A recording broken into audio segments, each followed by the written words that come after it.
can you just bear with me on this? I want you to hold an image in your mind or try to imagine it if you can't see it. And it's not of a spirit, but of 2 points of light in the darkness, slowly moving towards each other until they touch and merge into one.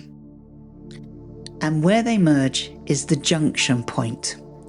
And I liken it to the moment of my consciousness is met by the consciousness of a beautiful spirit from the afterlife. Yet, for so long in my mediumship, I would rush past that sacred moment, eager to grab information and to prove myself as an evidential medium. But I've learned that everything of value exists in that initial touch, at that sacred junction. It's a state of pure communion, of being seen and chosen, that holds more wonder than any message that follows. So, what is the first question we are conditioned to ask after making contact with spirit? It's almost always some variation of, does this make sense to you? Can you take this information? Is it a yes? Is it a no? Is it a maybe? It's always some variation of those. And seemingly innocent questions immediately turn that sacred union at the junction point you are a part of into a transaction. The profound connection you just made, just like those points of light merging, is instantly sidelined to the status of a service. And that service, where your worth as a medium is measured by the recipient or sitter's acceptance of the information. This, unfortunately, establishes the dynamic of the performance. We become service providers, and the spirit's communication becomes a product to be validated, its value determined not by the miracle of its very existence, but by its immediate usefulness to the sitter. The focus inadvertently shifts from the wonder of contact to the intellectual correctness of the data. Is she right? Is she wrong? Rather than, wow, we have a communion with someone who has lived here before and has a loved one present, perhaps. This is the first and most significant barrier to experiencing the true reverence of the connection. You see, it replaces a state of awe with a state of assessment and validation. And the constant need for external validation cultivates a state of some anxiety, a state of self-evaluation running beneath the surface of a beautiful connection. We can't be truly present with the spirit because a significant part of our awareness has become preoccupied with the judgment of the sitter. And this creates a distracting state of mental chatter dominated by questions like, am I getting it right? And what will they think of this information? But this pressure isn't just personal, it's cultural. You see, we exist in a society that demands empirical proof and measurable outcomes, and we have unconsciously applied this materialistic lens to one of the most immaterial experiences possible, communing with spirit and soul. Consider the energetic cost of this to the medium. Instead of existing as an open resonant channel for spirit intelligence to flow through, our energy is diverted to managing the fear of failure and the need for approval. The connection itself, the very reason for the interaction, play second fiddle to our ego's need to be seen as competent and correct. And this drive to judge accuracy represents a profound misunderstanding of our role as a medium. We bypass the wonder of that beautiful junction point because we have been taught to believe that the value is in the what, in the specific name, the accurate date, the verifiable memory. We become so focused on mining for evidential information that we fail to appreciate the miracle of the mine itself. You see, our ego demands proof of its skill, and in doing so, it eclipses the humble honour of being chosen as the instrument for the sacred spirit who chose to meet us halfway. The reason we prioritise the evidential validation is because it is how we are taught.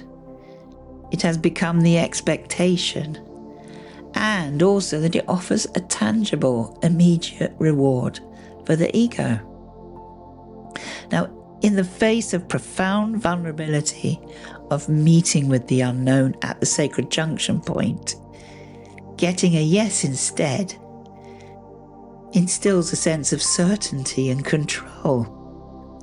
It's a reward system that reinforces the performance, not the presence. But by recognizing this pattern, we can begin to understand how the very act of seeking validation is what disconnects us from the true wonder we claim to be channeling. This is the core reason we rush past an incredible miracle itself without turning and stopping to smell the spiritual coffee. Now consider an alternative state of being. What if the most profound part of a connection is not what you say, but the quality of the silence you hold right before you speak? They say silence is golden. This is the fundamental shift from working to one of witnessing. The moment this changed for me was not a dramatic event, but a conscious, deliberate decision during a connection. Instead of immediately reaching for information to prove the link, I chose to simply hold my awareness on the sensation of another consciousness meeting mine, the junction point. I resisted the impulse to translate, to analyse, or to package the experience for consumption. I just stayed there in that initial moment of contact. In that space, there is no transactional information, only presence. Only presence. The primary sensation is not one of receiving a message, but of being seen. It is a humbling, silent recognition from a soul who has chosen you specifically to be their instrument. When a medium shifts their internal posture from proving to witnessing, the ego-driven anxiety begins to dissolve. The objective is no longer performance, but true spirit communication. And the fear of getting it wrong becomes irrelevant because the primary event, the moment of sacred meeting, has already successfully occurred. Beautiful. I love that. And this is the honour we so often overlook in our rush for evidential facts. It is not that we are skilled at retrieving data. It is that a soul has deemed our consciousness worthy and safe, a stable place where they can manifest true presence. When you embody this honour, your entire energetic signature changes. You move from the frantic, highly strung energy of a performer to the quiet, authoritative peace of a sacred witness. And this represents a return to wonder, where the mechanics of the soul are appreciated not for what they produce, but for the sheer miracle that they are. The true measure of mediumship is not the accuracy of the information, but the quality of presence you bring to the connection. The evidence is not located in the message. The evidence is the communion itself. And I invite you to try this in your own practice before you reach for a single piece of information. Pause. Cultivate a non-reactive awareness of the moment, observing your own urge to perform without getting lost in it. Feel for that junction point, that silent instance of being seen, and genuinely recognize the profound honor in that touch from another soul. In that recognition, you will find a peace more validating than any yes you will ever receive. If finding that junction point with spirit and sharing the sacred space is something you'd like extra help with, I do have an audio teaching called Holding Space for Spirit. It is a guided exercises by me and inspired by spirit, and I'll leave a link below in the comments, but no obligation. So feel welcome to press thumbs up, subscribe to the channel, share and leave a helpful comment. All helps it grow and means I can make more videos. I appreciate all your support. So until next time.